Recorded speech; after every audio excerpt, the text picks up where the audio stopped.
성경 말씀은 누가복음 2장 1절에서 14절 말씀입니다.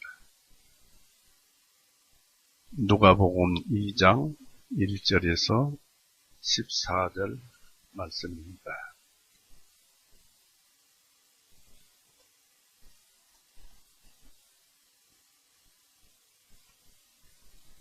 같이 읽어보시겠습니다. 읽습니다.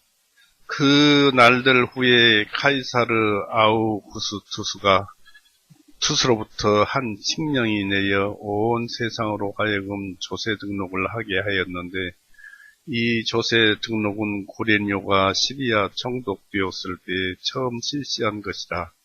모든 사람이 각기 자기 고향으로 조세 등록하러 가니라. 요셉도 나사렛 성읍에서 나와 갈릴리로부터 유대로 올라가서 베들레헴이라 부르는 다윗의 성읍에 이르러, 이는 그가 다윗의 집과 혈통에 속해 있었기 때문이라.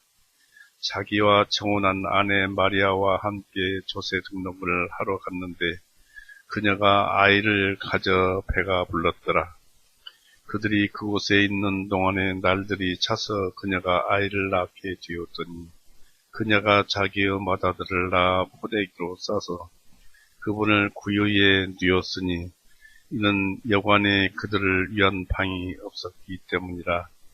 같은 시간에 그 지방의 목자들이 들에 거하면서 밤에 자기 양떼를 지키더니, 보라, 주님의 천사가 그들에게 임하고 주님의 영광이 그들을 두루 비추매 그들이 심히 두려워하므로, 그 천사가 그들에게 말하기를, 두려워하지 말라. 보라, 내가 모든 백성에게 미칠 큰 기쁨의 좋은 소식을 너희에게 가져왔나니, 이는 이날 다윗의 성읍에 너희를 위하여 한 구주가 나셨기 때문이니, 곧 주님이신 그리스도시라. 너희가 포대기에 쌓여 구유 안에 누인 그 아기를 보리니, 이것이 너희에게 표적이 되리라 하니, 호련히 수많은 하늘의 군대가 그 천사와 함께 있어 하나님을 찬양하여 말씀드리기를, 지극히 높으신 곳에 계신 하나님의 영광이요, 땅 위에서는 평화의 사람들을 향하신 선하신 뜻이로다 하니라. 기도하시겠습니다. 사랑이 많으신 하나님 아버지, 오늘도 우리에게 이 하루 한날을 주시고 또 이 한 시간을 주셔서 주님을 만나보게 해 주시오니 참으로 감사합니다. 세상에는 주님께서 말씀하신 대로 두 가지 의식만 지키라 하였지만, 우리로서는 하나님께서 예수님을 보내주신 그 크신 사랑을 잊지 못해서 이 예수님 탄생에 대해서 알고자 합니다. 주님의 은혜의 시작은 이 세상의 주님의 탄생이요, 그때부터 온 세상에 평화와 또 모든 우리의 즐거움이 이 세상에 주어진 줄 압니다.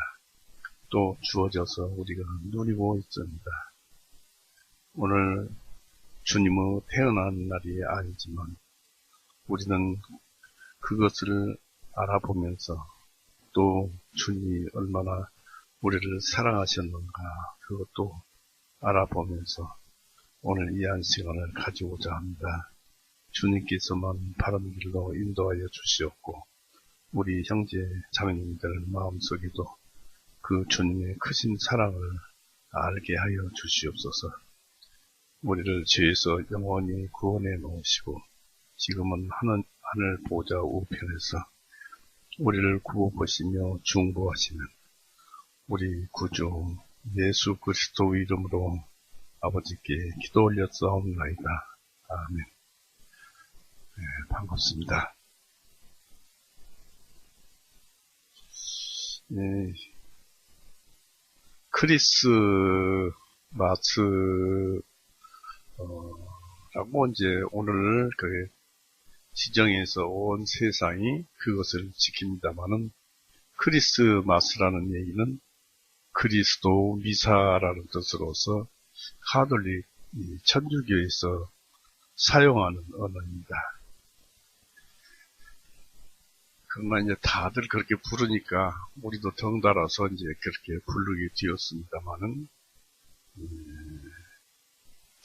오늘은 우리가 크리스마스, 즉 12월 25일 이 날짜에 대해서 좀 알아보고 또 예수님의 탄생 그 연대에 대해서 그리고 그것을 알므로써 잘못된 교리에 빠지지 않도록 하는 그런 것도 알아보겠습니다.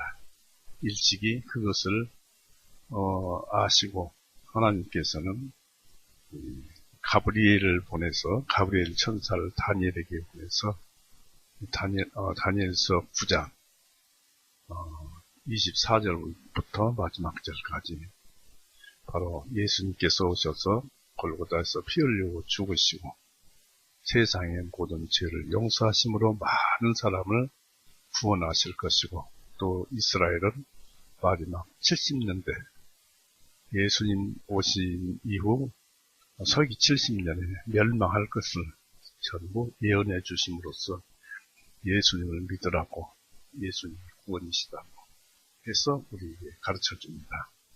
오늘날에 우리는 이스라엘은 멸망했고 개중에 몇 사람이 있겠습니다만은 이스라엘은 우리같이 이제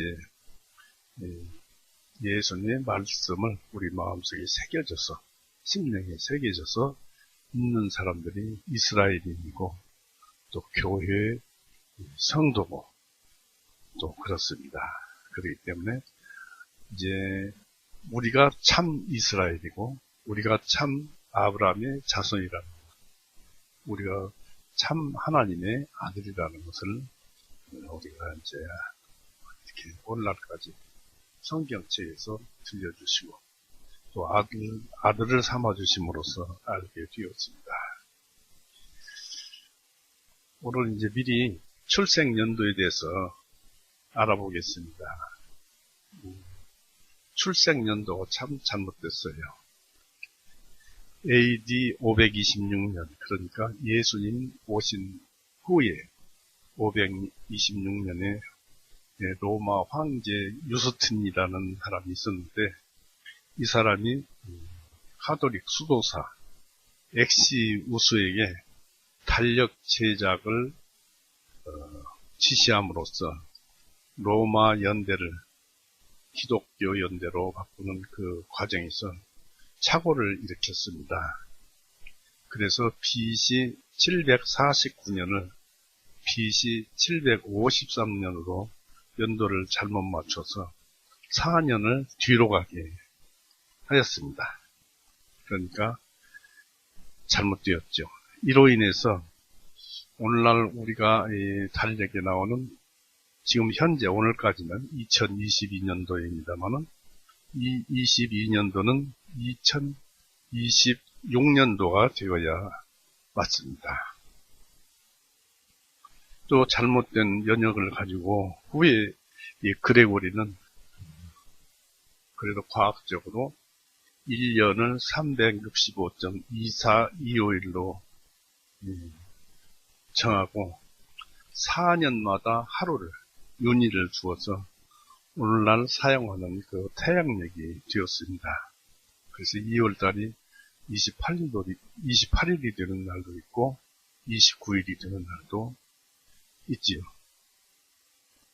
예수님의 정확한 그 출생 시기를 알기 위해서는 우리가 여러 가지 설이 있습니다만 성경에 기록된 대로 두 절기, 곧 유월절과 장막절은 바로 초막절을 알아야 합니다. 그 장막절, 초막절을 같은 말입니다만은 유월절과 이 장막절은 이스라엘 백성이 어느 나라에 가 있든지 가서 살든지 그날에는 전부 이스라엘에서 모여서 그 절기를 지켜야 합니다. 레위기 23장 보세요.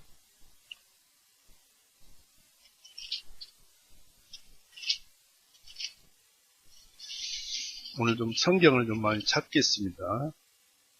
레위기 23장 24절을 보세요.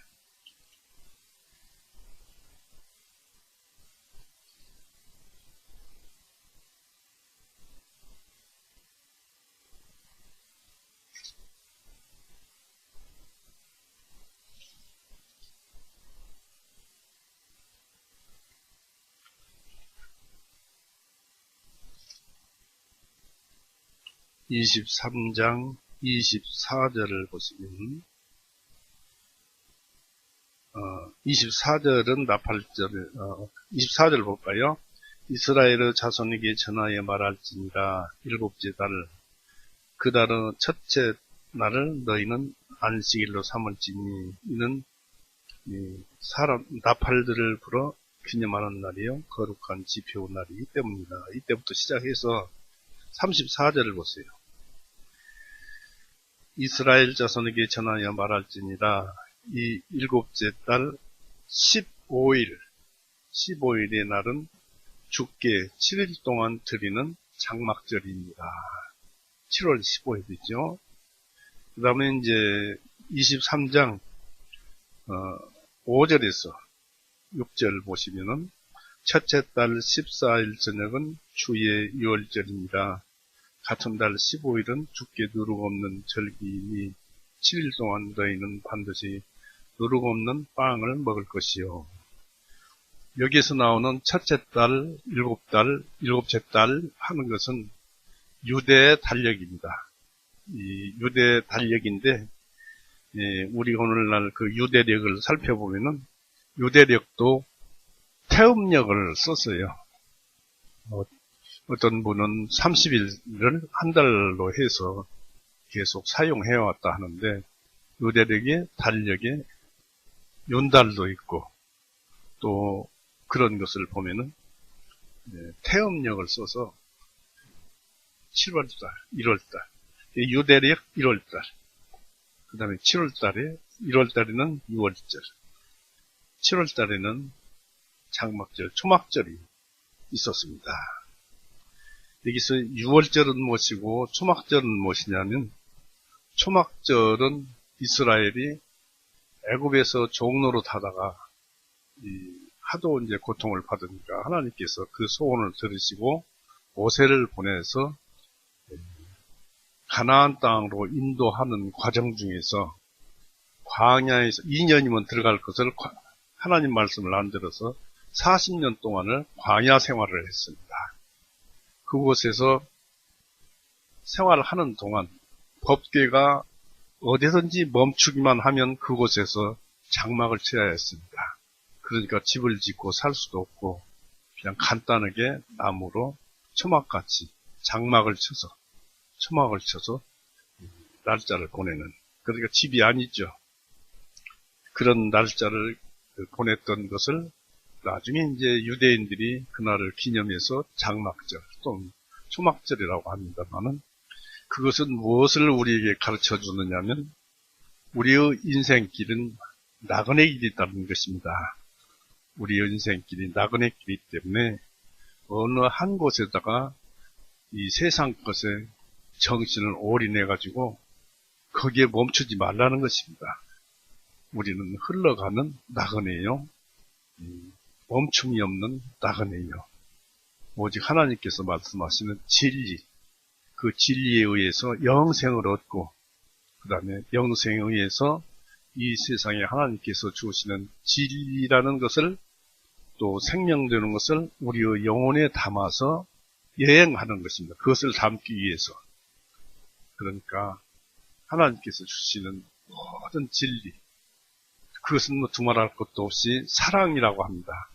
서로 사랑하는 것, 이웃을 사랑하고 먼저 하나님을 사랑하고 이웃을 사랑하는 그런 그 사랑의 행위를 했던 것이 우리가 이 세상에서 얻어야 할 열매고, 그것을 얻기 위해서 이 가나안 땅을 광야를 헤매는 것처럼 우리도 이 세상을 광야를 헤매는 것처럼 그 일을 하고 그것을 주워 담기 위해서 우리는 살아가는 것입니다.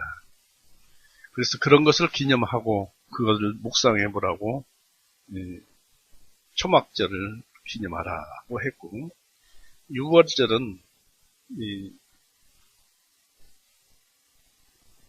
이스라엘 백성을 애굽에서 하나님에 의해서 불러낼 때 애굽 왕이 잘 보내지를 않았습니다만은, 보내는 날 10가지 재앙이 애굽에 내렸습니다만 마지막 재앙이 내릴 때 이 하나님께서 모든 이스라엘 집은 각자 사람들이 먹을 만큼 한 마리 양을 먹을 만큼 모이고, 또 사람이 많으면 두세 사람이 또 모이고 여러 사람이 모여서 거기에서 이제 양을 잡아서 구워서 쓴 나물과 먹으라고 했습니다. 이렇게 함으로써 무엇을 우리에게 시사하느냐면, 그로 인해서 애굽에서 그 우상 숭배와 죄와 이런 삶에 쩌들었던 이스라엘의 죄를 용서해 주시는 그런 것을 나타냅니다. 출애굽기 한번 보시겠습니다. 출애굽기 12장.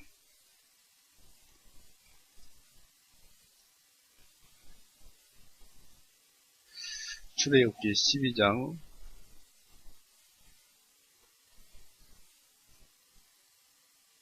쭉 읽어볼 테니까 뜻을 생각해 보세요. 12장 1절서부터 보시겠습니다. 주님께서 이집트 땅에서 모세와 아론에게 전하여 말씀하시기를, 이달이 너희의 달들이 시작되게 하라. 1월달입니다. 이것이 너희에게 해의 첫 달이리라. 너희는 이스라엘의 모든 회중에게 전하여 말하기를, 이달의 10일에 너희 각 사람은 한 어린 양을 취할지니라. 그들의 아버지의 집에 한 집마다 한 어린 양이니라.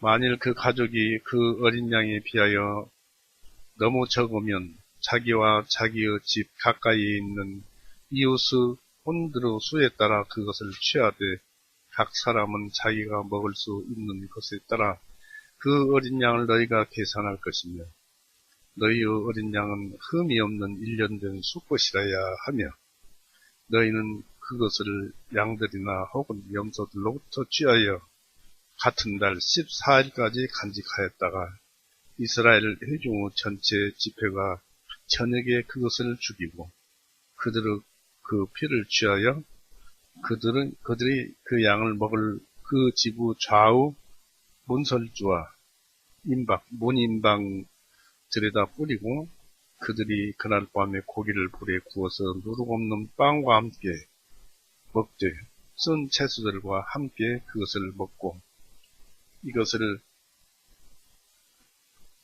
날것으로나 물에 삶아서 먹지 말고 다리와 머리와 함께 그 내장을 불에 구워 먹고, 아침까지는 아무것도 남겨두지 말지니 아침까지 남는 것은 너희가 불로 태울지니라 했습니다.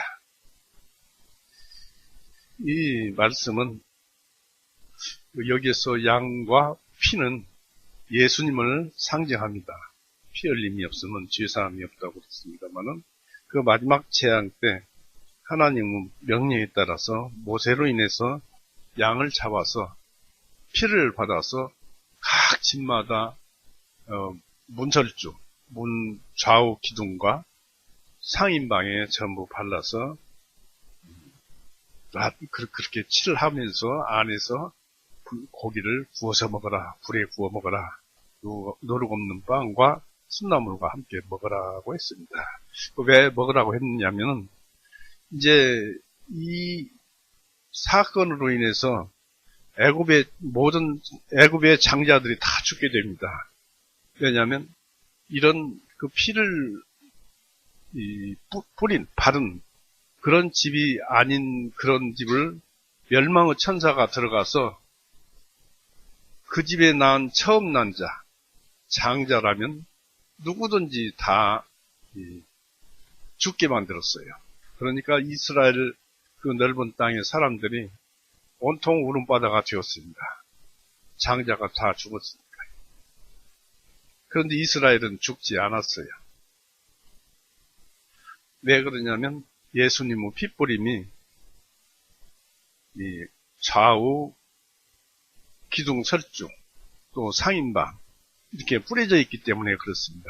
그것은 무엇을 의미하냐면 오늘날 우리의 저 양심의 저 밑에 아주 깊은 심연의 그 심령에 예수님께서 골고다에서 피 흘리고 죽으셨다는 그 말씀이 우리의 심령에 뿌려져 있으면 죽지는 않는다는 것입니다. 죽지 않는다는 것입니다. 그것은 이제 구원받았다고 그러는데 그것이 바로 유월절이에요. 넘어갔다. 죄가 넘어갔다. 그런 뜻이 이 속에 유월절이라는 뜻 속에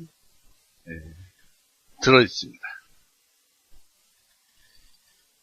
그래서 이 성경 말씀대로 유월절은 유대력 1월달인 앞비벌이라고 합니다.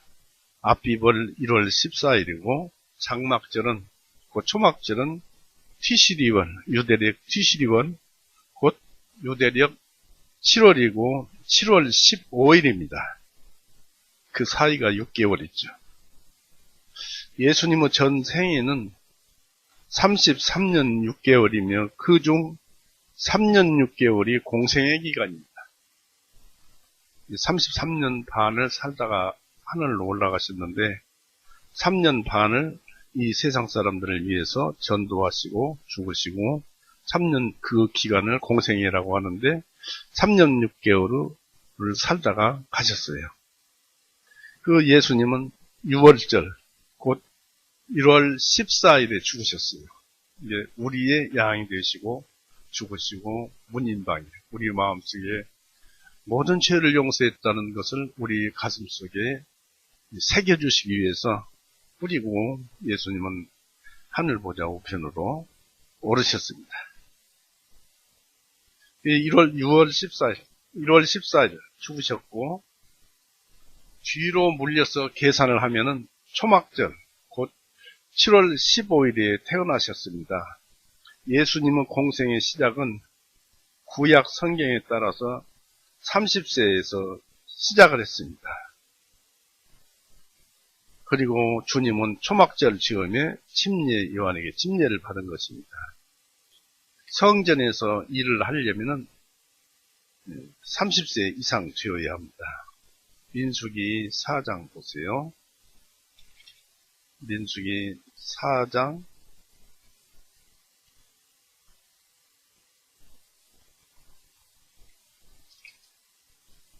43절을 보세요. 민수기 4장 43절을 보시면은 30세 이상부터 50세까지 회중의 성막 안에서 일하기 위하여 그 섬기는 일에 참여하는 모든 사람이니 했습니다. 그래서 30세 이상이어야 합니다. 그리고 예수님도 어느 때에 일을 시작하셨냐면 30세에 시작을 하셨어요. 누가복음 3장을 보세요.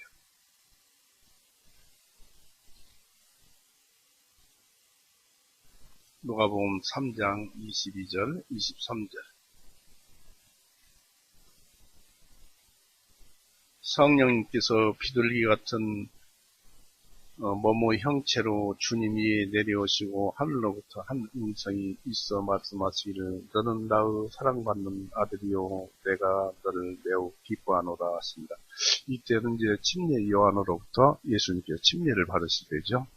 그러면서 이어서 23절에 예수님 자신이 비로소 30세쯤 되시니라. 알려진 대로는 요셉의 아들이시니 요셉은 헬리의 아들이요.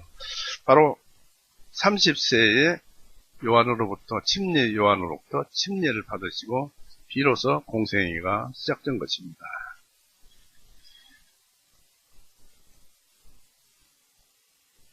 여기서 유대력과 태양력 절기를 대비해 보면은 성탄일을 알 수가 있습니다.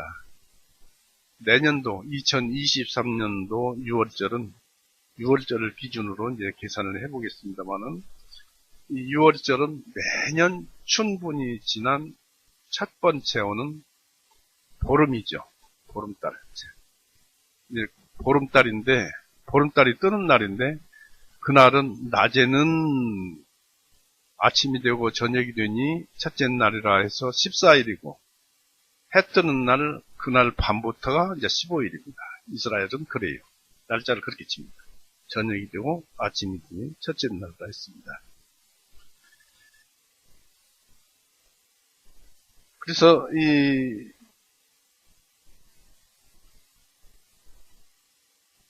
6월절이 14일인데 2023년 6월절은 언제이냐면 4월 5일입니다. 내년 4월 5일이 6월절이에요. 이때가 요대력 1월인데 태양력으로는 3, 4월경이에요. 요대력 1월달이면은 태양력으로는 3, 4월달이에요. 곧 3월 15일에서 4월 15일까지가 요대력은 1월달입니다. 또 태양력은, 그러면 이제 초막절에서 태양력은 9월 15일에서 10월 15일까지가 요대력 7월 한 달간입니다. 그래서 초막절 7월 15일은 태양력 10월 5일경이 되는 것입니다. 그러니까 예수님은 2023년 그 6월절을 기준으로 해서 계산을 해보면은 금년 10월 5일이 초막절입니다. 그러니까 이 예수님 탄생하는 날은 10월 5일이 되는 것입니다. 10월 5일인데 이 매년 12월 25일은 그래서 성탄절이 아닙니다. 크리스마스가 아니에요. 10월 5일이 잘못 지키고 있더라. 그런 얘기입니다. 예수님의 그 탄생은 누가복음 2장 그 6절에서 7절처럼 읽어볼까요? 누가복음 2장 6절 7절은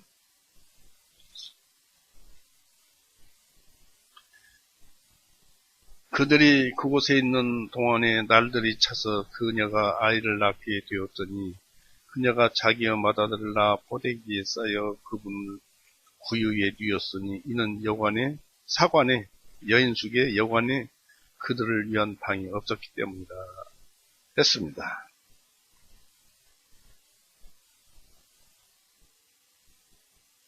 그래서 예수님 탄생은 이때 초막절에 말이나 나귀가 쉬는 그 초막에 태어나셔서 그들이 먹을 풀을 담는 구유에 그 어머니 마리아가 아이를 포대기에 싸서 누이셨던 것입니다. 그래서 예수님은 초막절에 탄생하셨고 여기에 공생이 3년 6개월을 더하면은 요대력 1월 4일, 태양력 4월 5일경에 세상에 사는 모든 죄인들을 용서하시기 위해서 피 흘리고 대속하셨습니다. 그러니까 태양력 4월 5일경이 유대력 1월 14일경이 좀 된다는 얘기입니다. 그날이 6월절입니다. 이렇게 해서 예수님은 7월 15일에 이스라엘 유대력 7월 15일에 태어나셨고 1월 14일에 죽으셨는데 이렇게 해서 이제 3년 6개월이라는 것은 알게 됐는데 이제 예수님의 공생에 3년 6개월을 성경에서 찾아봐야 합니다. 다들 보면은 이제 3년 6개월 살았다 하지만은 이 3년 6개월을 살았던 그 기간을 잘 찾아내지를 못하고 있는데 아는 사람은 알 테지만은 오늘 그것을 정확히 한번 찾아보겠습니다. 예수님은 초막절에 태어나셨고 그때쯤이 침례 요한이 침례할 때쯤 되고 그런데 그 이후로 돌아오는 절기는 바로 6월절이죠. 그래서 성경에서 말하는 6월절이 4번이 지나면 됩니다. 첫 번째 6월절에서 두 번째까지 1년, 두 번째에서 세 번째까지 2년, 세 번째 그 6월절에서 마지막 6월절 예수님의 죽으심까지가 3년이 되겠죠. 그래서 맨 처음 6월절은 요한복음에서만 찾아보겠습니다만은 요한복음 2장 1절 13절을 찾아보세요. 유대인들은 13절에 유대인들은 6월절이 가까워졌으므로 했습니다. 그래서 예수님께서는 예루살렘에 가셔서 성전을 청소하셨어요. 돈 바꾸는 사람들을 치우고 이제 혼내고 하는 그런 일이 있었습니다. 그 다음에 두 번째 6월절은 요한복음 5장을 보세요. 5장 1절. 이 일 후에 유대인들은 명절이 되어 예수님께서 예루살렘으로 올라가십니다. 이 6월절이에요. 이날이. 그래서 예루살렘에 가셨고 이때 무엇을 하셨느냐면 베데스다 연못에서 38년 된 중풍병자를 고치신 일이 있습니다. 이 두 번째 6월절이고 세 번째 6월절은 요한복음 6장 4절입니다. 유대인들의 명절은 6월절이 가까웠더라 했습니다. 이때는 예수님께서 6월절에 예루살렘에 가지 않으셨어요. 그리고 이때에 있었던 것은 그 유명한 오병이어 사건이 있었지요. 이 세 번째 6월절이고요. 이제 네 번째 마지막 6월절은 요한복음 11장 보세요. 요한복음 11장 15절.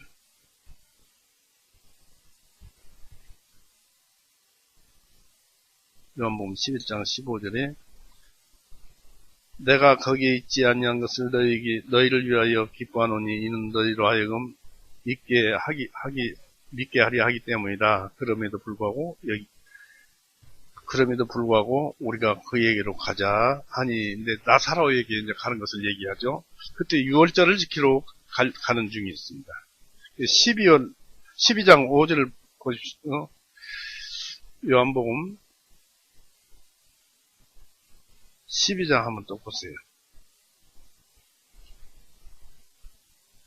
어찌하여 이 향유를 300데나리온 받아 가난한 자들에게 주지 아니하느냐, 이런 말씀이 있었습니다. 그러니까 이때 마지막 6월절에 올라가셔서 나귀를 타고 예루살렘에 입성을 했죠. 마태복음은 26장 26절인가요? 거기에 예수님께서 마지막 만찬 하셨죠. 빵과 떡을 떼면서 이것이 이제 6월절이다 기념이, 마태복음 찾아보십시다.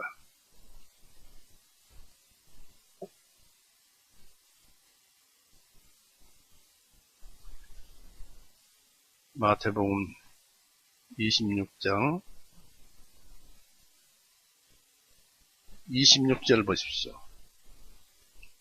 이 6월절입니다. 제자들이 먹을 때 예수님께서 빵을 취하셔서 축복하시고 떼어서 제자들에게 주시며 말씀하시기를 받아 먹어라. 이것은 나의 몸이라 하시고 또 잔을 들어 감사를 드리시고 제자들에게 주시며 말씀하시기를 너희는 이것을 마시라. 이는 이것이 죄들을 사함받게 해주려고 많은 사람들을 위하여 흘리는 나의 피, 곧 새 유언의 피이기 때문이다. 이게 바로 6월절입니다. 예수님의 6월절이에요. 예수님께서 피 흘리고 죽으실 것을 말씀하신 것입니다. 이렇게 해서 네 번째, 예수님 골고다에서 죽을 때가 바로 6월절입니다. 이것은 이제 예비로 미리 말씀하신 것이고. 그래서 3년이 찾아집니다. 3년 6개월 공생애를 시작하셨던 것이죠, 이제. 그런 다음에 예수님은 대속원을 완전히 이루셨어요. 요한복음 19장 30절 보십시오. 예수님께서 모든 죄를 다 완전하게 갚아놓으셨고, 또 성경 자체의 모든 말씀을 인정하고 도장 찍는 그날이 바로 예수님께서 골고다에서 돌아가시면서 운명하시면서 마지막 한 말씀입니다. 딱 한 말씀. 요한복음 19장 30절에 그러므로 예수님께서 그 식초를 받으시고 그분께서 말씀하시기를 그것을 다 이뤘다 하신 후에 그분은 머리를 숙이고 영이 떠나가십니다. 성경을 다 이룬 거예요. 성경 말씀을 다 이루신 것입니다. 그러니까 성경에서 일어나는 모든 일을 이제 그 말씀대로만 이루어질 것이고 그대로만 되어지는 것을 인쳐버린 거예요. 다 이루었다. 모든 죄를 다 갚았다는 것입니다. 이로써 예수님은 탄생일이 확실한 것은 12월 25일이 아니라 10월 5일경쯤 됩니다.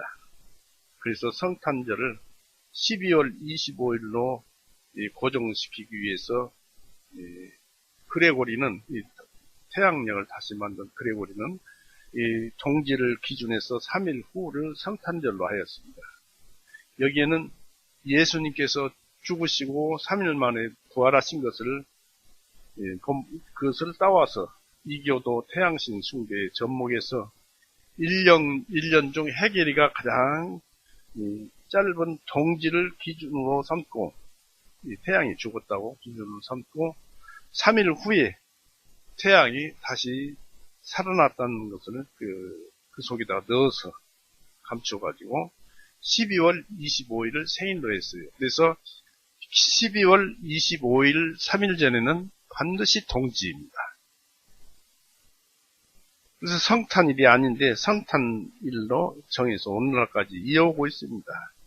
12월 25일을 성탄일로 지키는 것은 바로 태양신을 숭배하는 우상 숭배를 자신도 모르게 행하는 것입니다.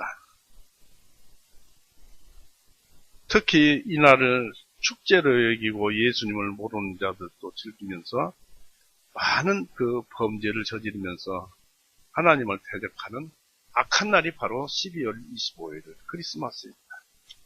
우리는 세상 풍속에 휩쓸리지 말아야 할 것입니다. 또 금년에는 눈도 많이 내렸고 가정에서 가족끼리 화목하게 지내는 것이 하나님을 사랑하는 그 발걸음일 것입니다. 이제 이 예수님의 탄생을 알린 동방박사 많이 들어봤죠? 동방박사 또는 동방의 현인, 동방의 점성술사 이런 말도 있습니다. 그 동방박사에 대해서 알아보겠습니다. 동방박사 출현은 역시 예수님 탄생과 관련되었는데요. 마태복음 2장 한번 보십시오.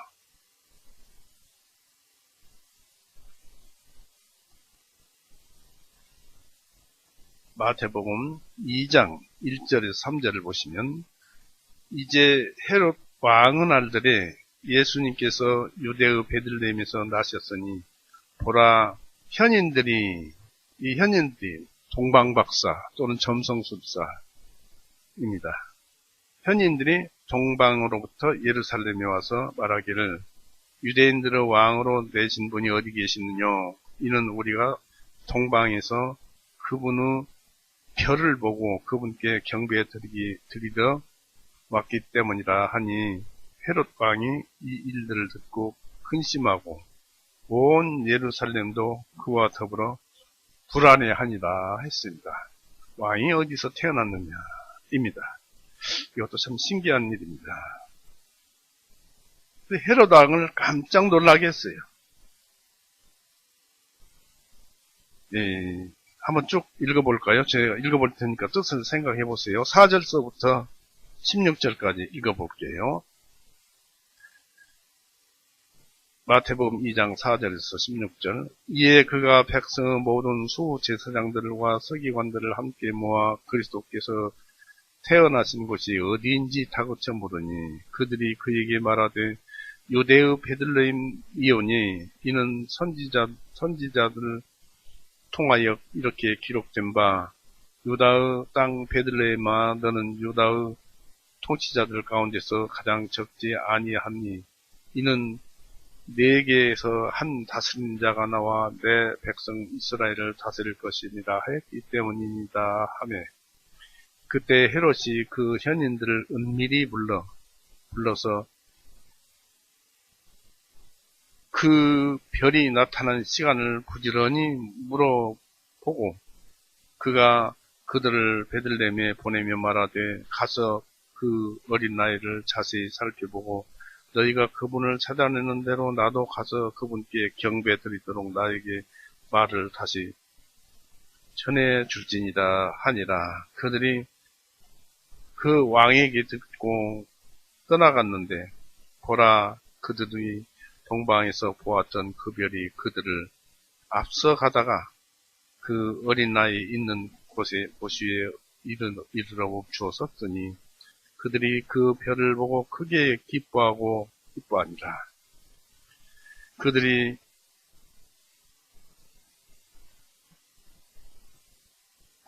그 집 안으로 들어가서 그들의 어머니 마리아와 함께 있는 그 어린아이를 보고 엎드려 그분께 경배드리고 또 그들이 자기들의 보물함을 열어 그분께 예물을 드렸으니 곧 금과 유황과 몰약이더라.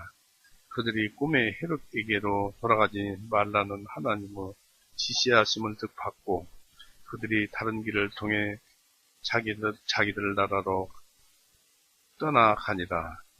그들이 떠난 후에 보라 주님의 천사가 꿈에 요셉에게 나타나 말하기를 일어나서 그 어린아이와 그분의 어머니를 데리고 이집트로 피하라. 내가 네게 알려줄 때까지 거기 있으라. 이는 헤롯이 그 어린아이를 찾아서 죽이려 하기 때문이다 하니 그가 일어나 밤에 어린아이와 그분의 어머니를 데리고 이집트로 떠나가 헤롯이 죽을 때까지 거기서 있었으니 이것은 선지자를 통해 주님께서 주님께 대하여 말씀하시기를 내가 이집트에서 내 아들을 불렀도다 하신 말씀을 성취하려 하십니다. 여기까지 읽었습니다.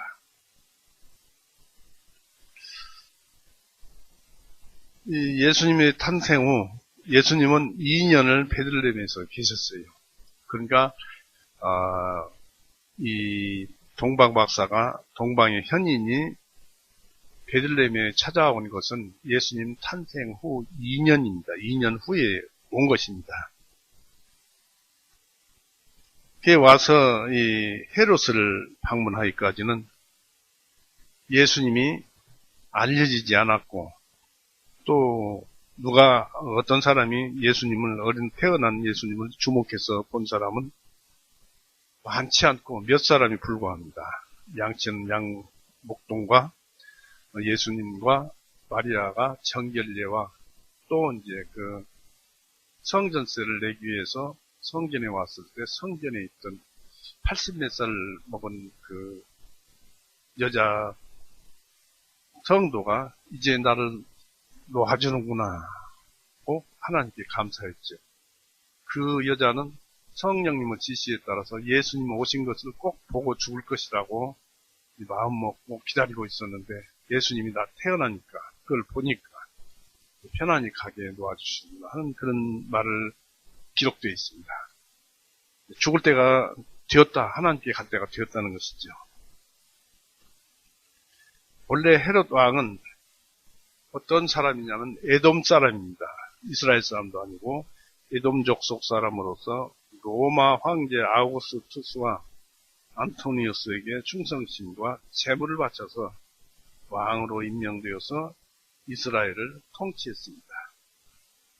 헤롯이 유대를 다스린 지 35년이 되던 해에 초막절에 예수님이 태어났다고 합니다. 그것은 하나님께서 하신 말씀인 요명한 말씀인 홀이 유대에서 떠나고 율법을 주신 자도 그의 발 사이에서 떠났으며 따라서 그때가 바로 실로 예수님이 오실 때인 것입니다. 백성이 주님께 모일 때라는 것을 증명해 보이기 위해서 하늘에서 예수님께서 오셨다는 것입니다. 창세기 49장 10절 보십시오.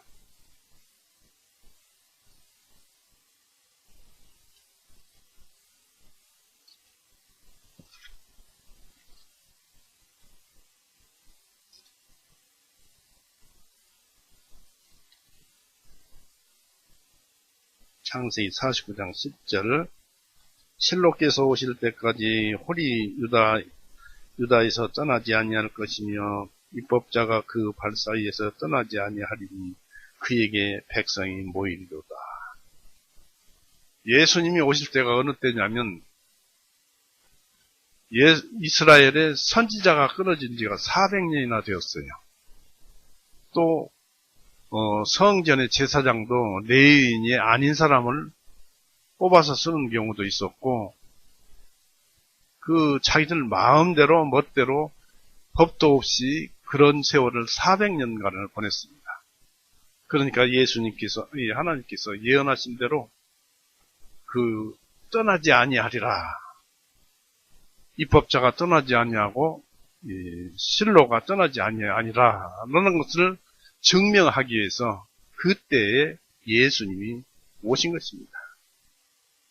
때가 이름에 했는데 때가 이름에 400년 이후에 예수님께서 오신 것입니다. 이 동방의 현인들은 점성술사는 예수님 오심에 대한 증인이 되었습니다. 그들이 헤로데에게 나타났잖아요. 마태복음 아까 읽어봤던 1절, 2절이 말을 하고 있죠. 동방의 현인들이 유대에 오기까지는 하늘의 별들이 길잡이가 되었고, 동방의 점성술사들은 예수님을 결국 찾아내서 경배하고 밤에 꿈속에서 헤롯 왕을 만나지 말라는 말을 듣고 다른 길을 통해서 자기 나라로 되돌아갔습니다. 마태복음 2장 11, 12절에 나와 있죠. 11절 보십시오. 12절 그들이 꿈에 헤로데게로 돌아가지 말라는 하나님의 지시하심을 받고 그들이 다른 길을 통해서 자기들 나라로 떠나가니라 했습니다. 또 그 밤에 동방의 현인들이 떠나간 그 밤에 천사가 또 요셉의 꿈에 나타나서 애굽으로 떠나라고 알려주었습니다. 그러자 그 밤에 요셉과 마리아와 예수님이 함께 애굽으로 피하셨습니다. 마태복음 2장 13절에서 16절에 나오죠. 13절에서 13절 보십시오. 그들이 떠난 후에 보라 주님의 천사가 꿈에 나타나 말하기를 일어나서 그 어린아이와 그분의 어머니를 데리고 이집트로 피하라. 내가 네게 알려줄 때까지 거기 있으라고 했습니다. 있으라. 이는 헤롯이 그 어린아이를 찾아서 죽이려 하기 때문이다 했습니다. 이렇게 이런 것을 다 꿈에 알려주어서 그대로 떠났어요. 그 사건이 16절에 일어나죠. 16절에 이에 헤롯이 그 현인들에게 우롱당한 줄을 알고 이제 그 현인들이 살짝 밤에 다른 길로 해서 자기 나라로 가버렸습니다.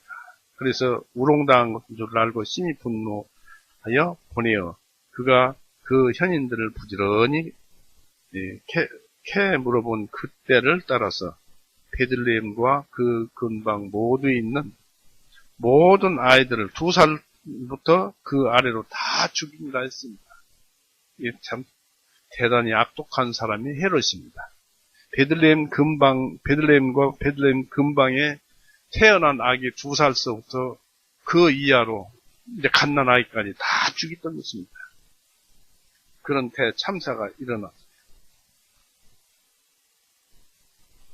이것이 헤롯이 큰 사건을 저지른 것이고 예수님께서 애굽으로 피하신 지 어떤 사람은 이제 7년을 더 살았다고 하고 헤롯이, 어떤 사람은 애굽으로 피하신 지 몇 달 못 뛰어서 악질로 헤롯 왕이 죽었다고도 합니다. 예, 우리는 역사를 그 시대를 안 살아왔으니까 언제 헤롯이 죽었는지 몰라도 그 어린애 때, 예수님이 어린 아이일 때 죽은 것만은 확실합니다.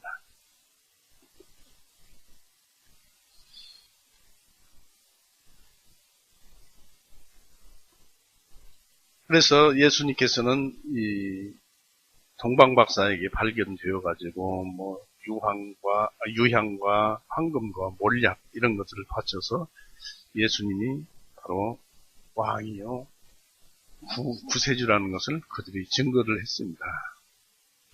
그런데 동방박사는 어떻게 예수님을 알고 예수님이 태어나셨음을 아셨을까요? 이 동방박사들은 4대 문명 발상지의 하나인 메소포타미아, 4대 문명 발상지는 나일 이집트 문명이고, 그 다음에 강이 흐르는 이 메소포타미아, 그러니까 유프라데스 강이 있죠. 터키 상류에서 흐르는 유프라데스 강과 하류의 티그리스 강, 양강 사이에 있는 지역이 바로 메소포타미아인데, 그것이 농경지가 많으니까 문명의 발달을 거기서 해놨어요. 거기서 이루어졌어요. 그 메소포타미아 문명, 인도의 인더스강을 따라서 일어난 인도 문명, 중국의 황하강을 따라서 일어난 황하 문명이 4대 문명이라고 합니다. 그 중에 하나인 메소포타미아, 즉 지금의 티그리스 강과 유프라테스 강 사이에 사람이었던 것입니다. 그런데 지금은 이제 이라크 지역 정도 됩니다. 그곳에 살던 사람인데 옛날에 이 예수님 태어나기 훨씬 이전에 이스라엘이 하나님 말씀을 안 듣고 우상 숭배를 하고 온갖 악행을 하니까 바벨론에서 침략을 해가지고 이스라엘 사람을 전부 유능한 사람은 다 잡아서 바벨론으로 포로로 잡아간 적이 있습니다. 바벨론 포로로 끌려간 사람들이 그곳에도 살고 있었습니다. 그것이 이제 중요해요. 그것이 증거가 되는 것이 사도행전 2장 한번 보여주십시오. 그곳에서도 하나님을 믿는 사람들이 있다는 증거예요.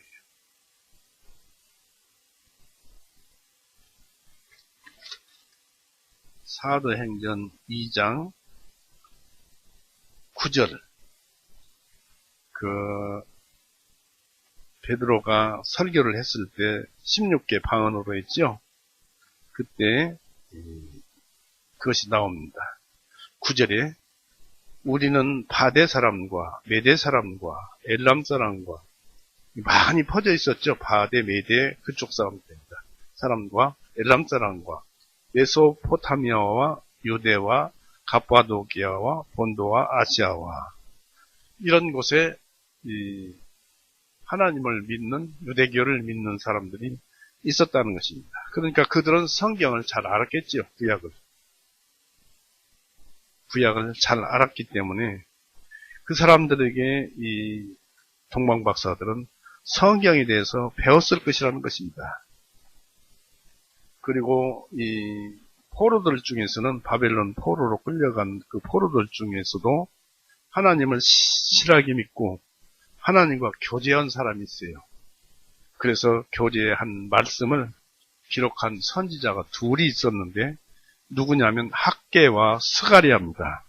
그래서 학개에서 우리에게 주시는 학개서와 스가랴서는 그곳에서 쓰여진 책입니다. 우리는 그들을 통해서 학개서와 스가랴서 귀중한 말씀을 듣고 있습니다. 예수님 얘기가 나오죠. 동방박사는 이스라엘의 성경을 접했을 수 있고 또 그들은 점성술사였기 때문에 세상 지식에는 박학다식했을 것이다. 이것입니다. 그들은 어느 날 유난히 빛나는 별을 보고 별을 따라 길을 나섰습니다.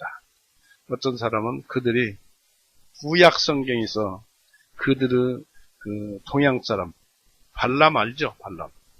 발람에 대한 기록을 보고 빛나는 별을 성경에 그 연관지어서 출발했다고 합니다.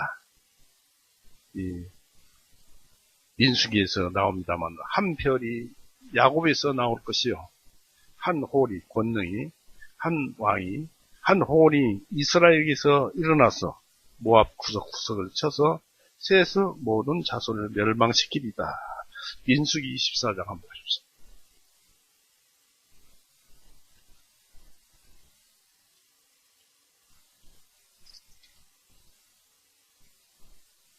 (15절에서부터) 읽어봅니다.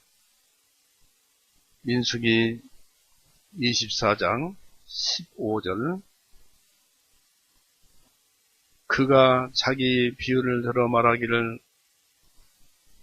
부르 아들 발람이 말하며 눈이 열린 자가 말하노니 하나님의 말씀들을 듣고 지극히 높으신 분의 지식을 아는 자 곧 황홀경에 빠졌으니 자기 눈을 뜬 채로 전능하신 분의 환상을 본 자가 말하노라. 내가 그를 보니 이때의 일이 아니요 내가 그를 보니 가까운 일이 아니오다. 한 별이 야곱에게서 나올 것이요. 예수님이죠. 예수님이 나올 것이다 하는 얘기입니다. 한 홀이 예수님이죠. 한 홀이 이스라엘에게서 일어나서 모압 구석구석을 쳐서 셋의 모든 자손을 멸망시키리라. 이 발람이라는 사람은 누구냐면 이렇게 그 하나님을 본 사람인데, 눈을 뜨고서도 하나님을 본 사람인데, 이 사람이 그 모압 왕 발락의 초청으로 출애굽해서 가나안으로 들어가려는 백성을 저주를 좀 해달라고 부탁을 합니다. 이 사람이 유명해서 발람에게. 발람이 나는 하나님 말씀밖에 못하겠다 해가지고 하나님 말씀만 해가지고 이런 말을 합니다. 그래서 이런 말을 할 때까지는 참 발람이 훌륭한 사람이었어요. 그러나 그 사람이 결국 재물 욕심에 넘어가서 나중에는 다른 민족 그 부근에 모압 백성이 아닌 다른 백성을 꼬드겨서 여자로서 이방 종교를 내세운 여자로서 많은 사람을 동원해서 이스라엘 백성을 음행하도록 만들었어요. 그래서 그때 음행한 이스라엘 지파 중에 시몬 지파가 있었습니다. 12지파 중에 한 지파입니다만 그로 인해서 2만 명이나 죽었어요. 결국 그 일로 인해서 이 발람은 전쟁 중에 칼 맞아서 죽었습니다. 그리고 그 사람은 계시록에서도 나와서 성경에 내가 그를 미워하노라는 그 하나님 미워하는 징표도 기록되어 있습니다. 그런데 이것은 이 발람의 죽음은 이렇게 하나님을 본 자 아닙니까? 하나님은 말씀을 듣고 지극히 높으신 분의 지식을 아는 자 곧 황홀경에 빠졌으나 자기 눈을 뜬 채로 전능하신 분의 환상을 본 자가 말하노라. 이렇게 유능한 사람입니다. 이런 사람이 징계를 받아서 칼 맞아서 죽었어요. 우리에게는 교훈입니다. 우리가 구원을 받고 죄를 많이 지면 우리도 징계를 받고 죽는 수가 있어요. 지옥은 안 가지만은 이 세상에서 고통을 받고 징계를 받고 죽는 수가 있어요. 지옥은 안 가도. 고린도전서 11장.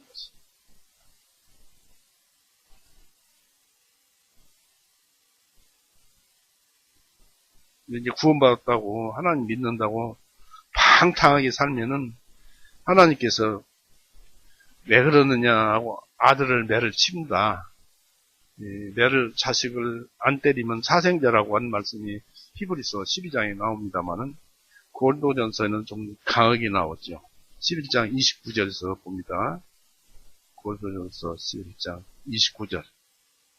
그러므로 사람이 자신을 살피고 나서 그 빵을 먹고 그 잔을 마실지니, 이것은 이제 6월절에 구원도 받지도 않고 그러면서 빵을 먹는 경우입니다.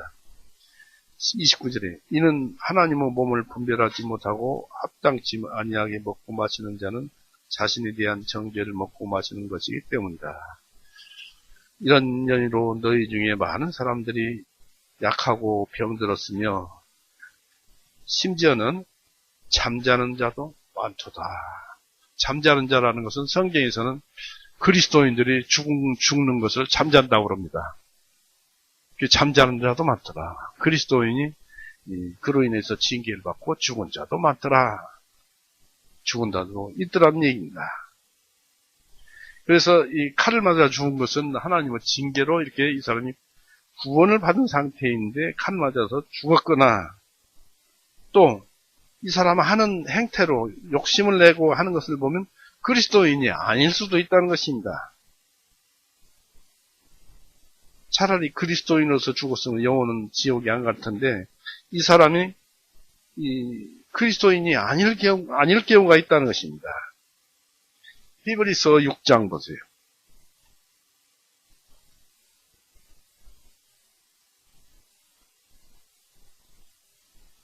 히브리서 6장 4절에서 부터 읽어봅니다. 6절까지 보겠습니다. 히브리서 4장 6절. 이는 한 번 비침을 받고 하늘의 은사를 맛보고 성령님께 참여자가 되고 하나님의 선하신 말씀과 오는 세상의 능력들을 맛본 자들이 만일 배도하여 떨어져 나간다면 다시 그들을 새롭게 하여 회개에 이르게 함이 불가능하니 그들이 스스로 하나님의 아들을 새로이 나무에 못 박아 공개적으로 모욕하기 때문이다. 이 발람은 하나님을 공개적으로 모욕을 했던 것입니다. 좋은 말을 해놓고 나중에 재물욕에 눈이 어두워서 그 이스라엘 백성을 2만 명이나 죽게 했으니 얼마나 큰 죄를 지었습니까? 그래서 이 사람은 또 구원받지 못하고, 하나님은 알지만 구원받지 못한 지옥 가버린 사람이라고 우리가 볼 수도 있는데, 우리는 두 가지를 다 알고 조심을 해야 합니다. 왜냐하면 이 세상에 살 수 있는 데까지는 살아서 처음에 말씀드린 대로 서로 사랑함으로써 사랑이라는 열매를 우리가 얻어서 천국에 가야 그 사랑을 우리의 생명으로 삼을 것 아니겠습니까? 또 우리의 화평과 희락과 기쁨이 되지 않겠습니까? 그런데 일찍 죽어버리면 안 되지요. 그 징계를 받아서 그런 것입니다. 그래서 우리가 거기서 배울 점이 있고요. 그 다음에 이제 누가복음 좀 보십시오. 누가복음 2장.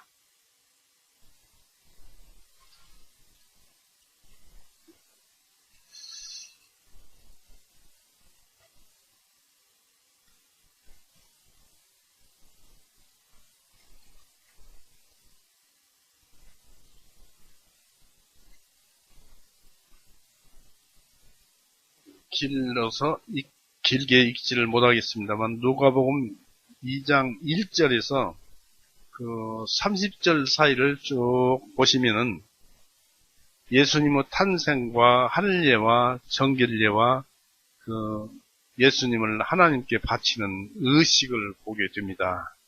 정결례는 누가복음 1장 20절 보십시오. 목자들이 이제 그 들에 있다가 천사들이 알려줘서 구유에 누여 있는 예수님을 보고 경배를 드리는 기록이 있습니다만, 20절에 목자들이 보고 못 듣고 본 모든 것들이 자기들에게 전하해 준 것과 같으므로 하나님께 영광을 돌리고 찬양하면서 돌아갔더라. 아이의 할례를 위한 8일이 되어 그분의 이름을 예수님이라 부르니 이 이름은 태안에 잉태되시기 전에 천사가 일러준 대로 그렇게 불리웠더라. 모세의 율법에 따라 그녀의 정결례를 위한 날들이 되며 점에 그들이 아기를 주님께 드리기 위하여 예루살렘으로 오셔왔으니 그랬습니다. 그러니까 예수님은 태어나서 8일 만에 그 아버지로부터 했던지 아버지로부터 할례를 받았습니다. 그런 다음에 정결례를 위해서 예루살렘으로 온 것입니다. 그 정결례는 어떻게 하냐면 레위기 12장 보세요.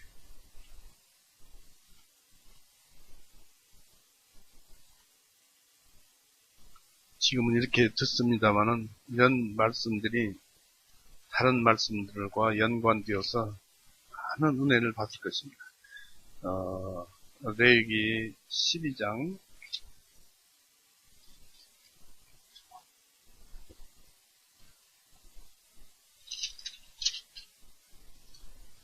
1절에서부터 보시겠습니다. 이 정결례인데 레위기 12장 1절에서 이 구약시대 때는 이랬어요. 1절에 주님께서 모세에게 전하여 말씀하시기를 이스라엘 자손에게 전하여 말할지니라.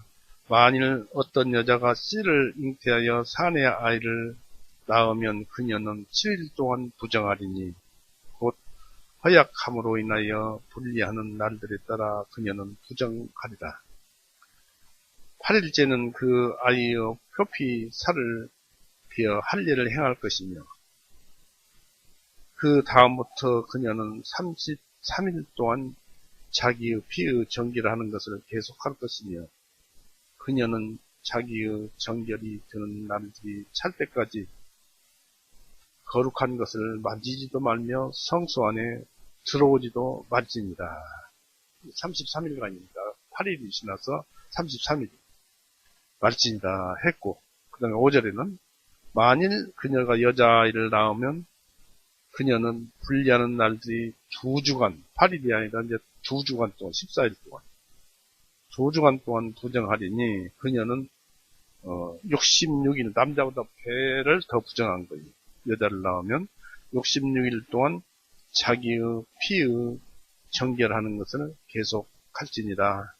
그녀의 정결의 날들이 차면 이제 다 정결의 날들이 차면은 33일, 66일 차면은 아들이나 딸을 위하여 그녀는 번제 예물로 1년 된 어린 양 한 마리와 속죄 예물로 어린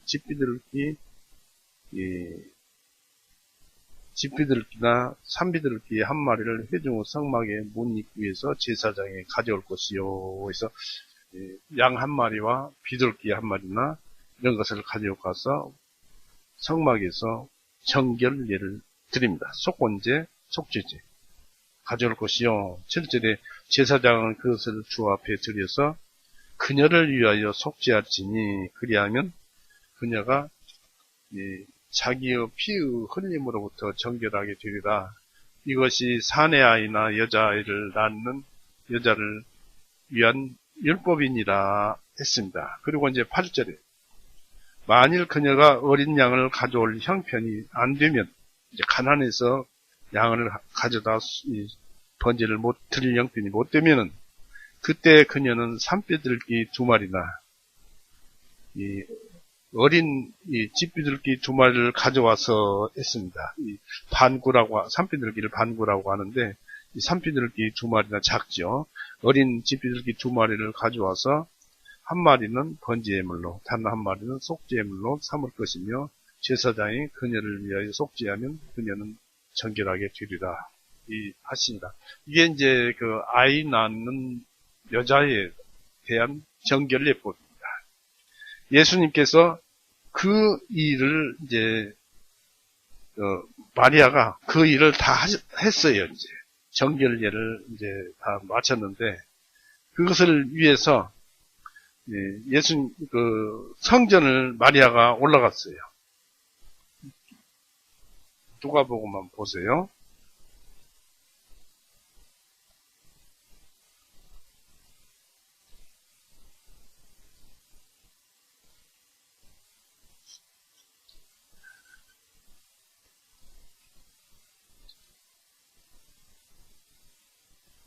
누가복음 2장을 보세요. 누가복음 2장, 이제 2장 27절. 누가복음 2장 27절. 그가 성령님을 통해 성전으로 들어가매 그때 그 부모가 아기 예수님을 데려오니 이는 율법의 관례대로 그랬습니다. 예, 다른 성경에는 또 이 개역 성경은 또 다르게 번역이 되어 있습니다만 율법의 관례대로 그분에게 행하고자 함이었더라. 이 율법의 관례대로가 무엇을 말하느냐?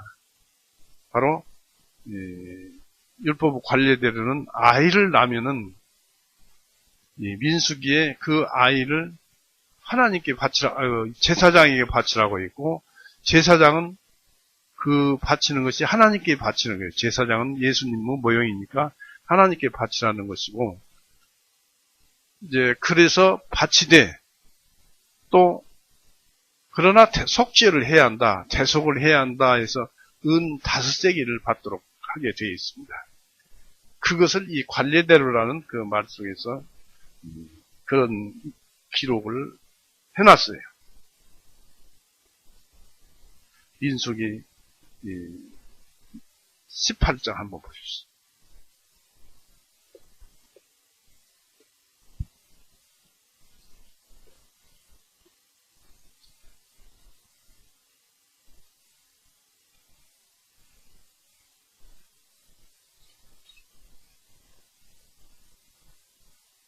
민수기 18장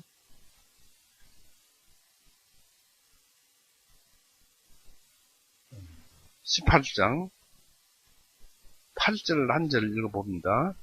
주님께서 아론에게 말씀하시기를 이 대제사장이죠. 아론이 말씀하시기를 보라 내가 또한 이스라엘 자손의 모든 거룩한 것들 중에서 나의 거제 예물로 책물을 네게 주었으며 네가 기름 부음 받았으므로 인하여 네가 그것들을 너와 네 아들들에게 영원한 규례로 주었느니라 했고 이제 14절 보세요. 18장 14절 이스라엘에서 온전히 드려진 모든 것은 내 것이 되리라. 대제사장 그것이 되리라.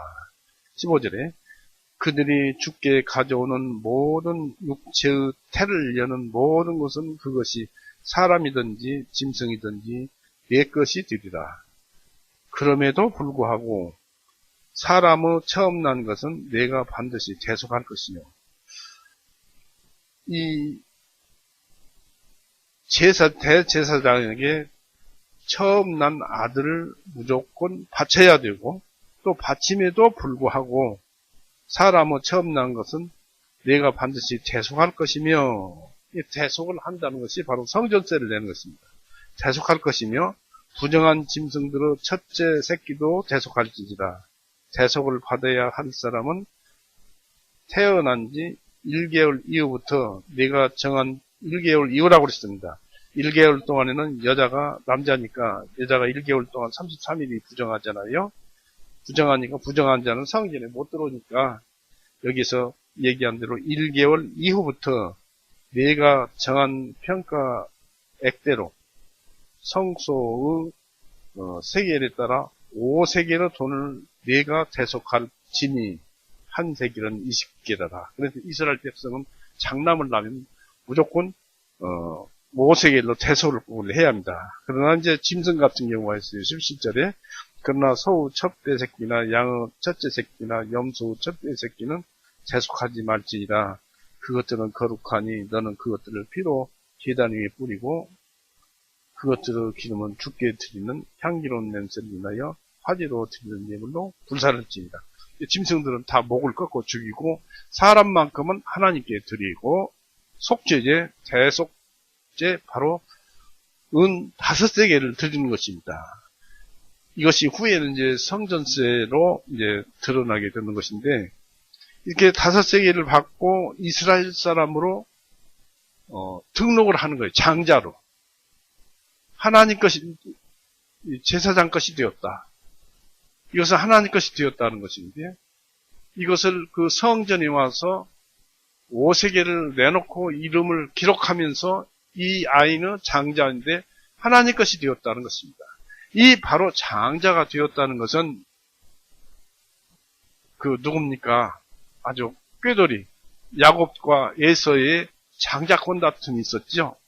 바로 장자권을 가지고 태어난 이 사람은 하나님 것이다 하는 것은 구원받은 사람을 상징하는 것입니다.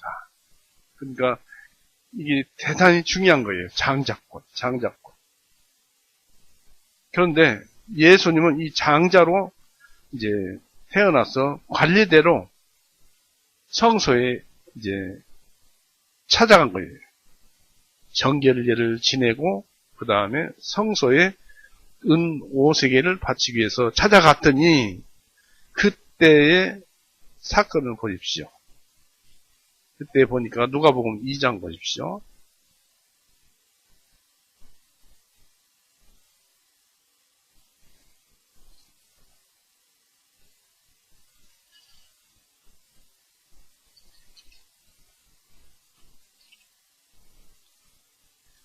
이 28절에 이제 관례대로 행하려고 성전 세계를 내서 등록을 하려고 찾아갔더니 이 38절에 그 28절에 그때 시므온이 자기 양팔로 그분을 안고 예수님을 안고 하나님을 찬양하며 말씀드리기를 주님이시여 이제는 말씀대로 주님의 종을 평안히 떠나도록 허락하옵소서. 이는 내 눈으로 주님의 구원을 보았기 때문이요. 이 구원은 모든 백성 앞에 예비하신 것이요. 이방인들을 비추는 빛이요. 주님의 백성 이스라엘의 영광이다 하니. 이제 이 말이 이렇게 기록되어 있는 거예요. 또 다음에 36절 보십시오. 또 아셀지파 바누엘의 딸 안나라 하는 여자 선지자가 있었는데 나이가 매우 많더라. 그녀가 혼인하여 7년을 남편과 함께 살았고 그녀가 과부가 된 지 약 84년이 되었으나 성전을 떠나지 아니하고 밤과 낮으로 금식과 기도함으로 하나님을 섬기더니 아마 100살쯤 되었을 것입니다. 마침 그녀가 그때 나와서 주님께 감사를 드리고 예루살렘에서 구속을 기다리는 모든 사람에게 그 악에 관하여 말하니라. 이렇게 예수님을 알아보는 사람들은 예수님을 굉장히 위대한 분으로 알아봤던 것입니다. 이로써 예수님의 태어남은 이렇게 신기한 일들이 많이 있었어요. 아는 사람들만 그것을 알 수 있습니다.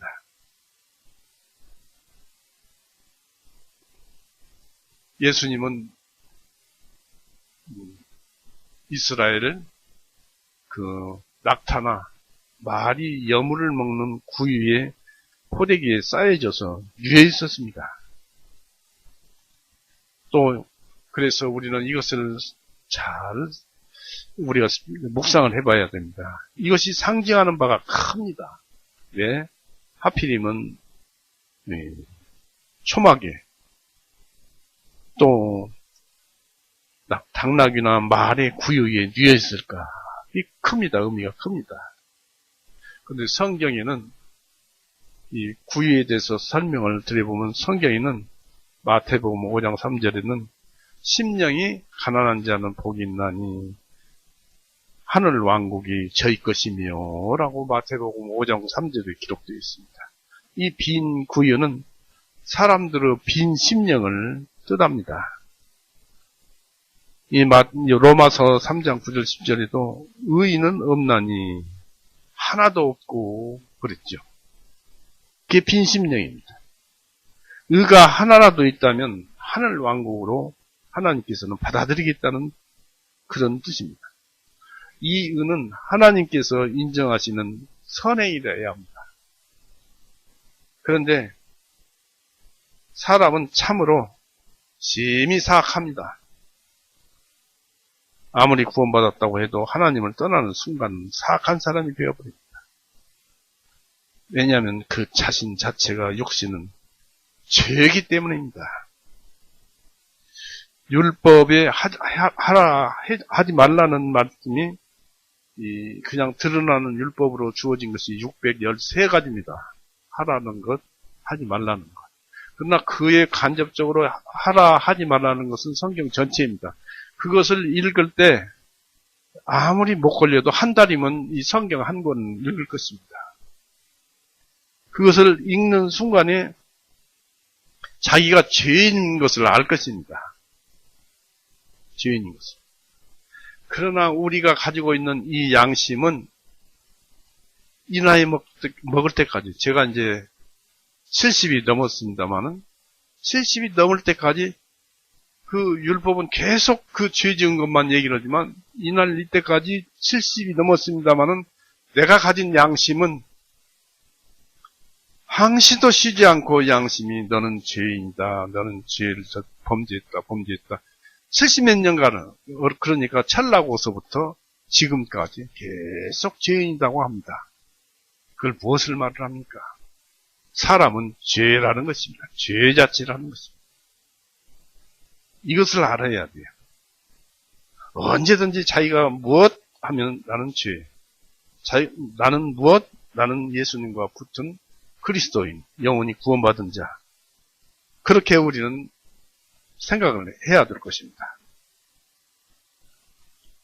심령이 가난한 자는 복이 있나니 이 하늘왕국이 저희 것이며 했습니다. 왜냐하면 빈 구유에 예수님을 담는 것입니다. 빈 심령에 말씀, 예수님을 담는 것입니다. 말씀을 담는 것입니다. 사람은 얼마나 사악한 줄 아십니까? 예레미야. 사람들이 자기가 사악한데 사악한 줄도 몰라요. 그러다가 어느 계기를 통해서 그런 행위가 툭 튀어나오면 그때서야 우리가 일러준 성경 말씀으로 인해서 사악한 것을 합니다.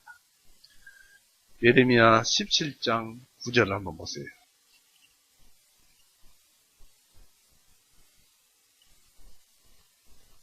예레미야 17장 9절을 만물보다 거짓되고 심히 사악한 것은 마음이라 누가 그것을 알 수 있으리요.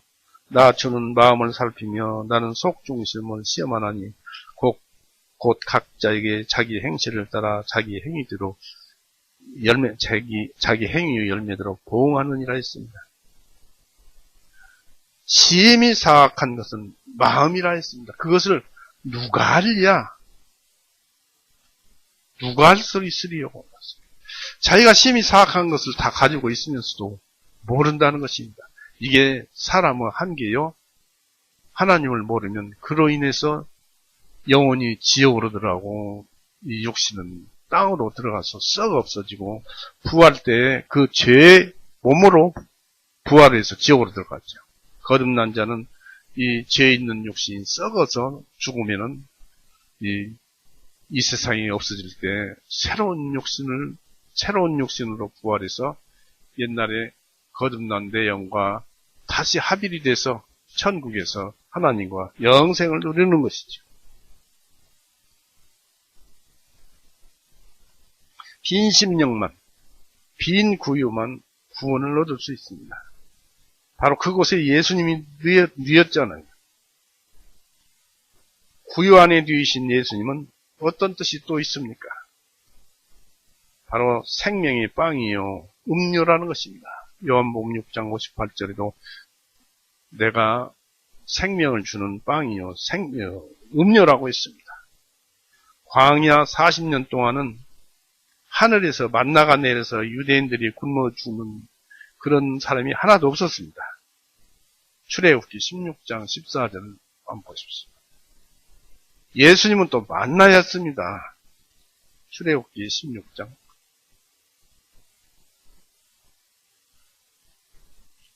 하늘에서 오는 음식, 만나.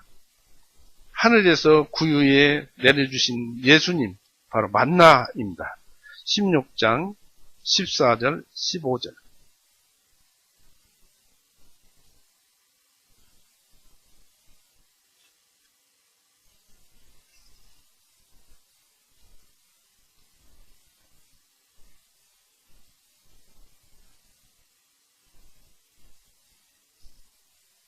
14절에 주위에 깔린 이슬이 사라졌을 때 보라. 이때가 어느 때냐면은 출애굽한 뒤 2달쯤 되었을 때 가지고 온 음식이 먹을 것이 다 먹고 이제 배가 고파서 참다 못해서 백성들이 이제 불평불만이 나오기 시작할 때 이 모세가 이제 하나님께 기도했더니 하늘에서 이제 이렇게 주시는데 14절에 주위에 깔린 이슬이 사라졌을 때 보라 광야의 지면 위에 작고 둥근 것이 놓였는데 마치 땅 위에 회백색의 서리같이 세미하더라. 이스라엘 자손이 그것을 보고 그들을 서로 말하기를 이것이 만나라 하니 이는 그것이 무엇인지 알지 못함이라.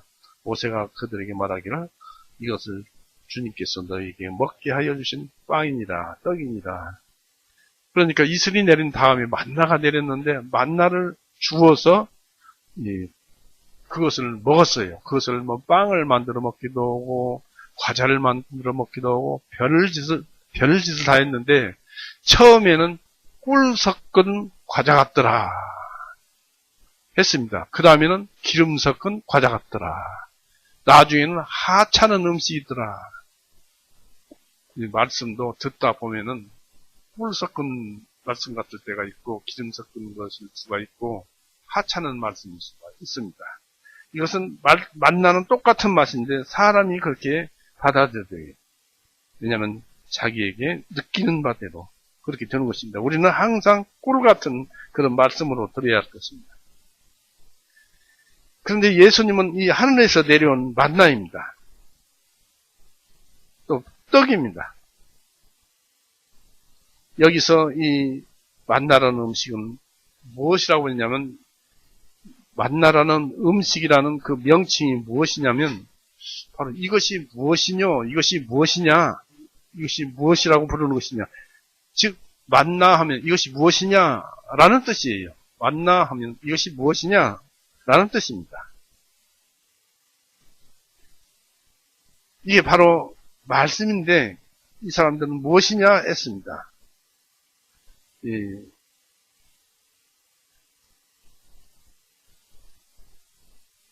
로마서 4장 3절을 보십시오.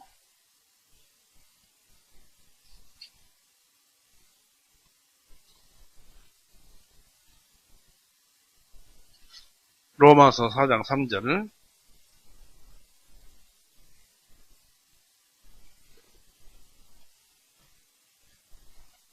자, 이것은 중요한 말씀이니까 한번 같이 읽어봅니다. 이는 성경 기록이 무엇을 말씀하시느냐 했죠. 아브라함이 하나님을 믿었더니 이것을 그에게 의로 여기셨느니라 하시느니라. 성경 기록이 무엇을 말씀하느냐. 이 무엇이라는 것이 만나예요. 도대체 무엇이냐? 성경 기록이 도대체 무엇이냐라는 뜻입니다. 그대로 풀어보면은 이는 성경 기록이 이 만나가 성경 기록이 만난데 이것이 무엇이냐? 성경 기록이 말씀이죠. 말씀이 무엇이냐? 말씀은 바로 아브라함이 하나님을 믿었더니 이것을 그에게 의로 여기셨느니라 하시느니라. 그러니까 이 성경 말씀을 믿으면은 의인이다 그런 얘기입니다.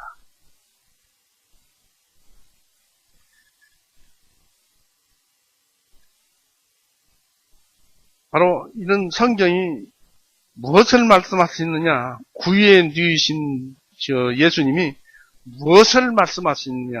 무엇을 뜻하느냐? 이것입니다. 성경이 무엇을 말을 합니까?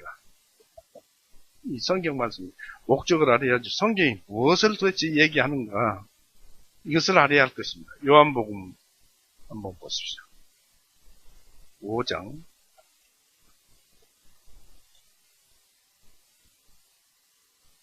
요한복음 5장 39절을 보세요. 요한복음 5장 39절을 성경 요한복음 5장 39절 펴보세요. 중요하니까. 39절에 성경 기록들을 상고하라. 이는 너희가 그 안에서 영원한 생명을 얻는 줄을 생각하기 때문이니 그 성경 기록들이 곧 나에 대하여 증거하느니라. 곧 나에 대하여. 예수님은 말씀이에요. 성경 기록들이 바로 예수님이고, 성경 기록들이 무엇을 증거하느냐? 바로 자기 자신. 예수님은 말씀인데 예수님 행적, 예수님의 행동 하나하나, 예수님의 입에서 나오는 말씀 하나하나가 성경 기록이고, 그 말씀 자체가 예수님이에요. 생명을 얻는 줄을 알기 때문에 성경 기록들이 곧 나에 대하여 증거하느니라. 이 성경 기록은 예수님을 증거하는 책입니다. 그래서 요한복음 6장 바로 한 장 넘겨서 6장 63절을 보십시오. 6장 63절을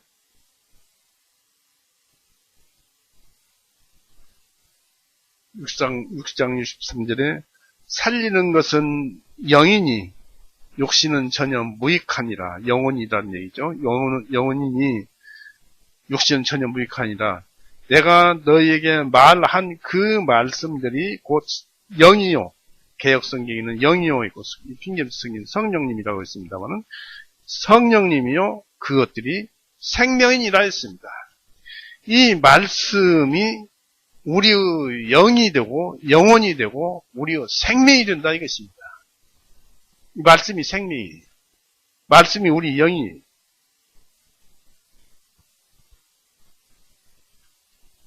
예수님은 어떤 분이신가요? 예수님이 그렇게 말씀하셨고 예수님께서 우리에게 골고다에서 피 흘리고 죽으시면서 우리에게 생명을 주셨어요. 요한복음 14장 보세요. 요한복음 14장 6절.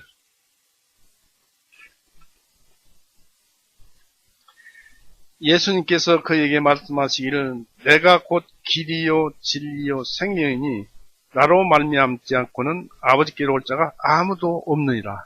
예수님을 통하지 않고는 하늘 왕국에 하나님께 갈 사람이 없다는 것입니다.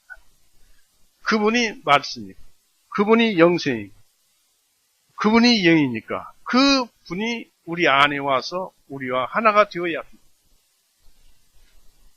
한마디로 믿음이 있어야 하고 믿어서 구원을 받아야 한다는 얘기입니다. 그리고 그것을 위해서 하나님께서는 예수님을 세상에 보내셨어요. 하나님께서 예수님을 세상에 보내신 목적은 또 무엇입니까?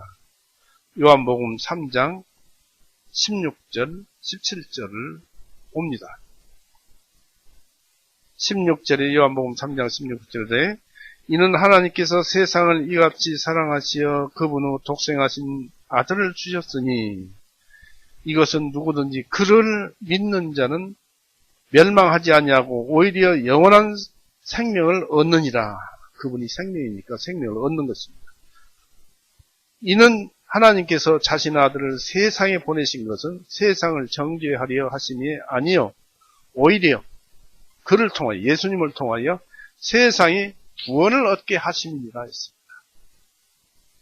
바로 하나님께서 예수님을 세상에 내려보낸 것은 우리가 아까 심히 사악한 죄인들이라고 그랬죠. 그 죄인들을 구원하시기 위해서 죄로부터 구원하시기 위해서 누가복음 1장 77절에 구원이라면 죄로부터 구원이라고 그랬습니다. 그러니까 우리를 죄로부터 구원하시기 위해서 예수님을 우리 이 세상에 보내셨다는 것입니다. 그래서 하나님은 예수님을 믿어라. 믿으면 구원을 받을 것이다 라고 했습니다. 그리고 이 예수님은 하늘에서 내려온 한 의입니다. 의가 하나라도 있으면 천국에 받아들이시는데 내려온 한 의입니다. 로마서 3장 한번 보십시오. 3장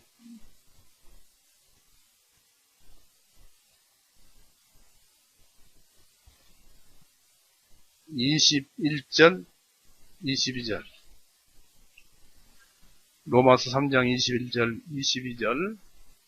그러나 이제는 율법 밖에 있는 하나님의 의가 드러났으니 곧 율법과 선지자들에 의하여 증언된 것이다. 곧 예수 그리스도 믿음을 통해 있는 하나님의 의가 모두에게와 모든 믿는 자 위에 임하였나니 이는 거기에 차별이 없기 때문이다. 나이 많이 먹은 사람이나 젊은 사람이나 또 이 죄인, 자칭 의인이라고 하는 사람이나 죄인이라고 하는 사람이나 누구를 막론하고 믿기만 하면 구원을 받는다는 얘기입니다. 설사 형무소, 교도소에 가 있더라도 이렇게 믿기만 하면 의인이라는 것입니다.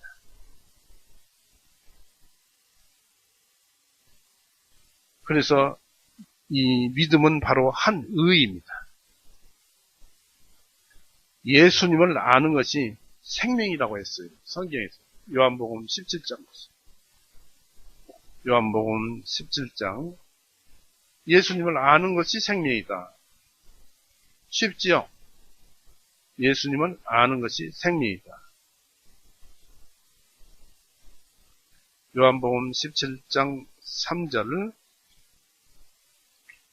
이것이 영원한 생명이오니 곧 사람들이 아버지께서 유일하신 참 하나님이신 것과 아버지께서 보내주신 예수 그리스도를 아는 것입니다. 이 영원한 생명이 바로 예수님을 아는 것입니다. 그냥 머릿속으로 아는 것이 아니고 영혼으로, 양심으로 알아야 됩니다. 사람들은 영혼을 가지고 있으면서도 영혼이 무엇인지 모르는데 그 영혼이 바로 양심입니다. 양심과 영혼은 그 동전의 앞뒷면과 같아요. 한쪽은 양심이고 한쪽은 영혼인데 합쳐서 영혼입니다.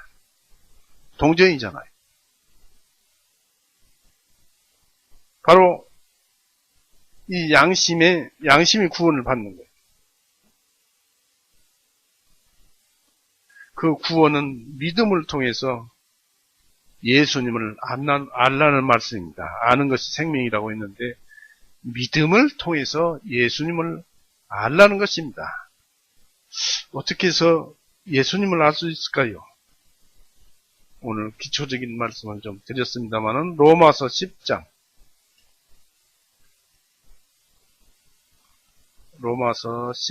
찾아보세요.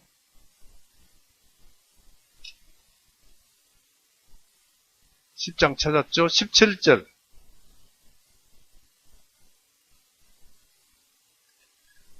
여기에 믿음을 얻는 방법이 있어요.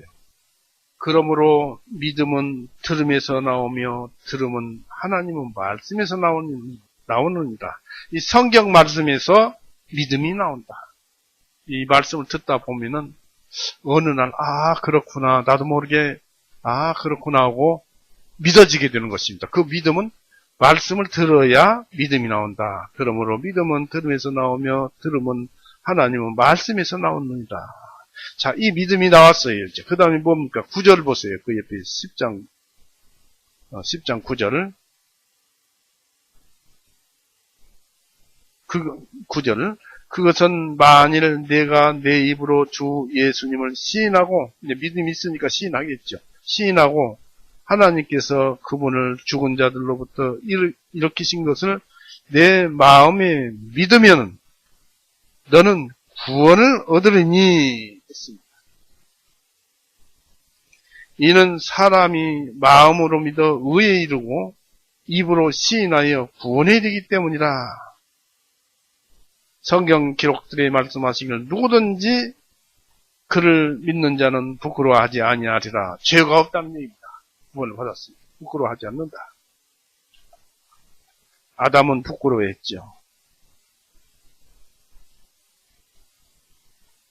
이는 사람이 마음으로 믿어서, 성경 말씀을 마음으로 믿어서 의에 이르고 입으로 시인해서 그래 성경 말씀이 오라, 내 죄를 다 용서해 오셨어.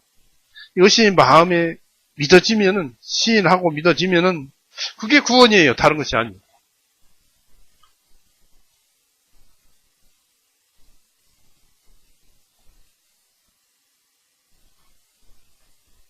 구유에 누이신 예수님은 우리를 죄로부터 구원하시기 위해서 오셨습니다. 마태복음 1장 21절 보세요.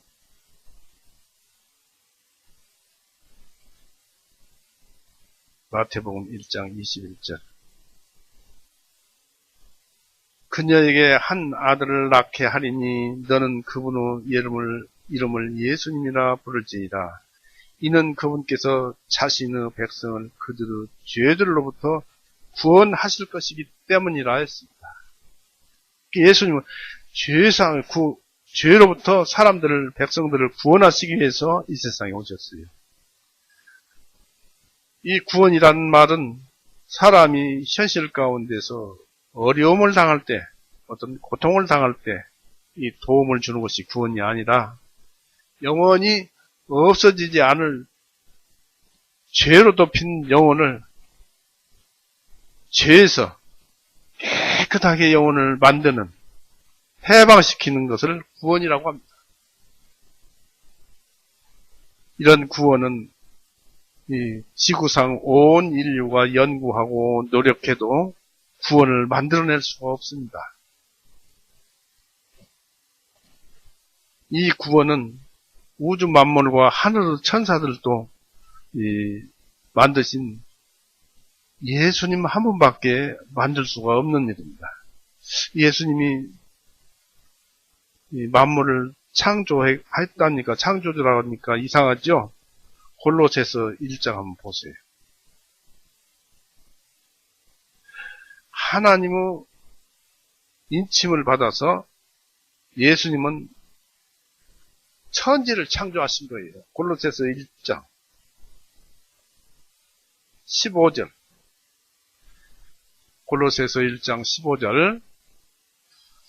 그분은 보이지 아니하시는 하나님의 형상이시여 모든 피조물로 처음 나신 분이시니 이는 모든 것들이 그분에 의하여 창조되었기 때문이다. 예수님에 의해서 창조되었기 때문이다. 하늘에 있는 것들과 땅 위에 있는 보이는 것들과 보이지 아니하는 것들과 왕자들이나 주권들이나 정사들이나 권능들이나 모든 것이 그분의 예수님에 의하여 창조되고 또 그분을 위하여 창조되었느니라 까지만 하는 것이 아니고 그분은 모든 것들보다 먼저 계시고 모든 것들은 그분에 의하여 존속하느니라. 우리가 살고 있는 것도 예수님은 능력에 의해서, 권능에 의해서 지금 살고 있고 밥 먹고 있고 잠자고 있고 살고 있다. 예수님의 권능의 능력에 의해서 하나님께서 그렇게 하라고 하시니까. 그분이 예수님이에요. 그분이 피 흘리고 죽으시자 우리 죄를 믿기만 하면 구원이 되는 것입니다. 왜냐하면 하나님이시니까.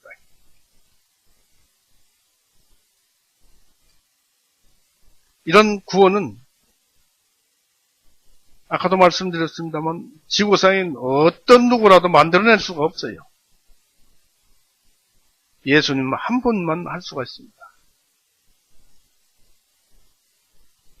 그런데 이 죄를 용서해주는 방법이 무엇이냐면은 우리 자신이 죄인이었었는데 자신이 죄의 삭스는 또 사망이라고 로마서 6장 23절에 기록되었는데 그러면 피 흘리고 죽으면 죄가 용서되느냐? 그러면 성경에서는 그렇게 된다고 하는데 이것은 율법에 의해서 한 것이고 죄인들이 피 흘리고 죽으면 그냥 그대로 즉시 죽는 것 자체에서부터 죄가 되어서 지옥으로 그냥 들어가 버리는 것입니다. 그렇다면 어떻게 해서 죄가 용서되느냐? 하나님의 법칙에 의해서 죄 없는 누구가 어떤 사람이 그 사람을 대신해서 죽어줘야 그 사람의 죄를 넘겨받아서 죽어줘야 죄가 용서되는 것입니다. 그런데 그 죽어주신 분이 바로 예수님이시죠. 죽어주셨기 때문에 우리 죄가 용서가 되는 것입니다. 예수님은 피 흘리고 죽으셔서 우리 죄를 용서하셨어요. 골고다에서 나무에 달리셔서 피 흘리고 죽으셨어요. 우리 죄 대신 저주를 받았어요. 신명기 21장 보세요.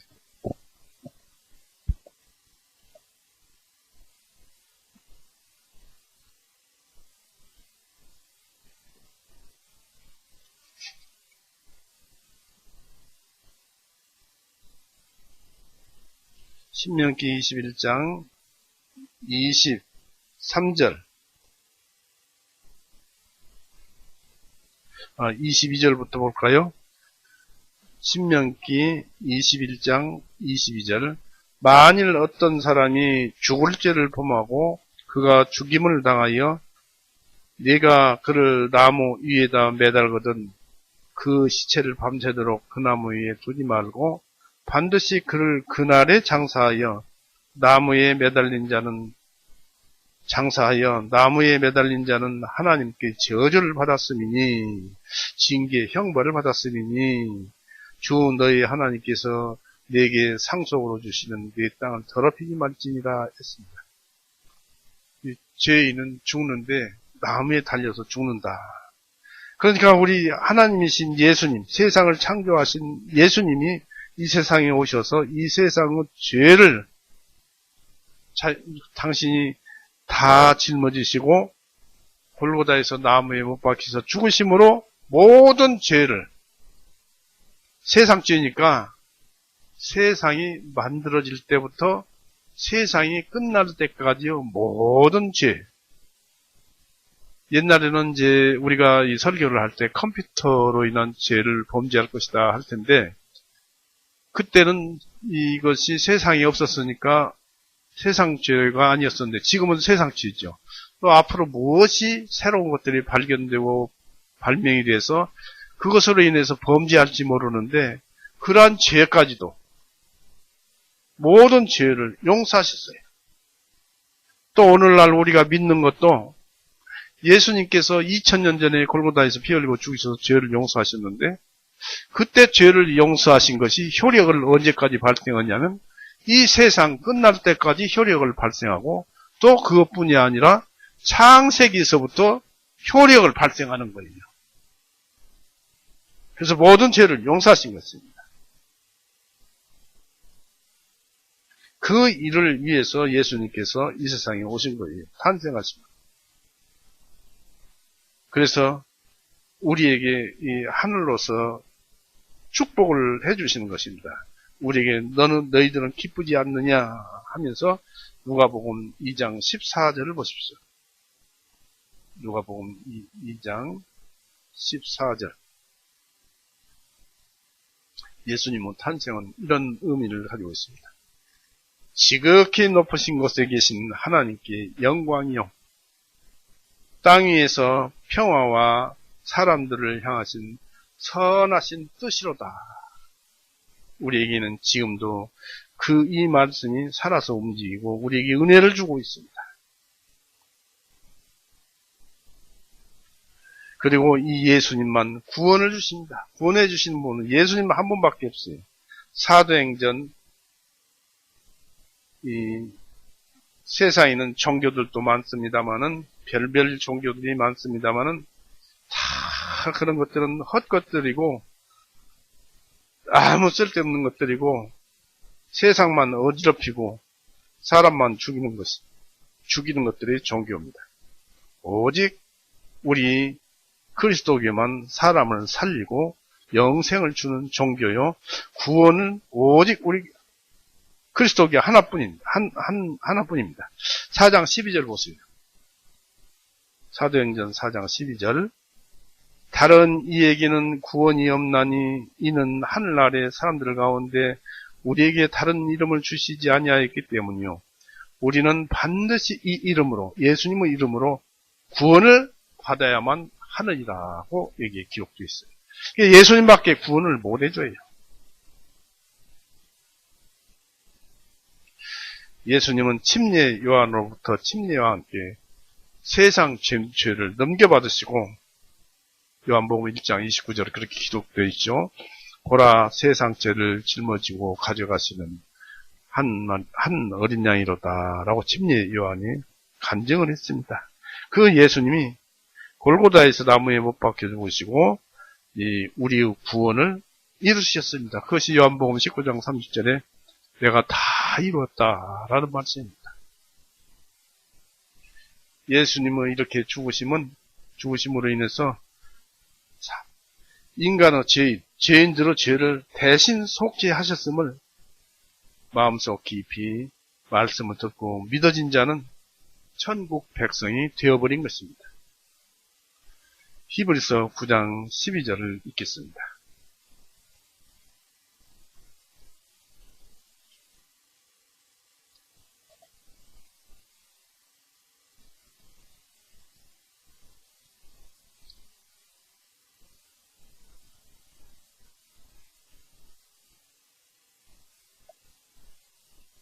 히브리서 9장 12절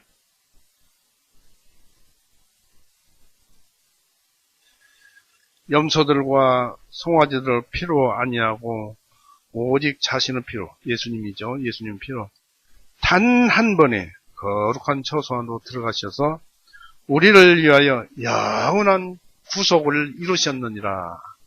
이 바로 예수님께서 하신 일이에요. 그러면 옛날에 짐승의 피는 무엇인가요? 양으로서 속죄를 받았는데 그것은 이것만이에요. 13절. 이는 만일 황소들과 염소들의 피와 암송아지의 죄를 부정한 자들에게 뿌려 그 육체를 정결하게 하여 거룩하게 하거든 했는데 이것은 여기서 보다시피 부정한 자들에게 뿌려서 여기 뭐라고 있습니까? 육체를 정결하게 했다. 구약시대 때는 육체만 정결하게 했지만 영혼까지는 아니었더라. 그들도 그런 온전한 하나님을 믿어야 예수님을 믿어야 구원을 받았다. 하나님을 믿어야 율법을 주신 그 이유와 연유를 알아야 구원을 받았다는 것입니다. 그러나 우리는 이 12절대로 염소들과 송아지를 피로 아니하고 오직 자신의 피로 단 한 번에 거룩한 처소 안으로 예수님께서 이제 죄를 용서하시고 처소 안으로 들어가셔서 우리를 위하여 영원한 구원을 이루셨느니라. 이 말씀을 여러분 마음속에 새겨두시기 바랍니다. 오늘은 예수님의 탄생일에 대해서 이런 말씀을 찾아보았습니다. 이 예수님은 구원을 목적으로 오셨기 때문에 절기 중에서도 침례와 유월절 의식만 지키라고 했지 탄생일은 지키지 말라고 했습니다마는 우리는 그래도 인간인지라 예수님께서 이 세상에 내려온 것이 얼마나 감사하고 고마운지 그 근원은 하나님이십니다. 하나님께서 우리 죄를 용서하시기 위해서 보내주신 그것에 감사해야 할 것입니다. 마치겠습니다. 기도하시겠습니다. 사랑이 많으신 하나님 아버지, 오늘도 은혜 가운데서 우리에게 이런저런 마음속에 휘둘릴 수 있는 진리를 알려주시었고 또 구원의 진리를 알려주셔서 주님이 이 세상에 오신 목적을 알았습니다. 사람들이 이런 말씀을 듣고 깨달아 알아서 그 마음의 되새김함으로써 예수님이 이 세상에서 얼마나 크신 일을 하셨는가를 깨닫게 하셔서 하나님께서 하나님의 백성으로 맞이하여 주시옵기를 바랍니다. 우리는 오늘 하루도 주님의 은혜 가운데서 이렇게 보내고자 하오니 주님께서 선하신 뜻대로 인도하여 주시옵소서. 또 세상에는 지금도 전쟁과 기근과 원역이 돌아다니고 있습니다. 우리 교회 성도들과 또 우리 성도들의 가족과 모든 그 친지들, 지인들 주님께서 보호하고 또 사랑으로 인도하셔서 그들이 이 세상에 휘둘리지 않게 하옵시고 오직 주님을 알아서 믿고 구원을 받아서 그런 것들을 마음속에서 물리쳐버리는 그런 건강한 사람들이 되도록 하게 하여 주시옵소서. 그저 우리는 주님께 의지하고 매달릴 뿐입니다. 오늘도 이한 시간 주셔서 감사합니다. 예수님의 이름으로 기도드렸습니다. 아멘.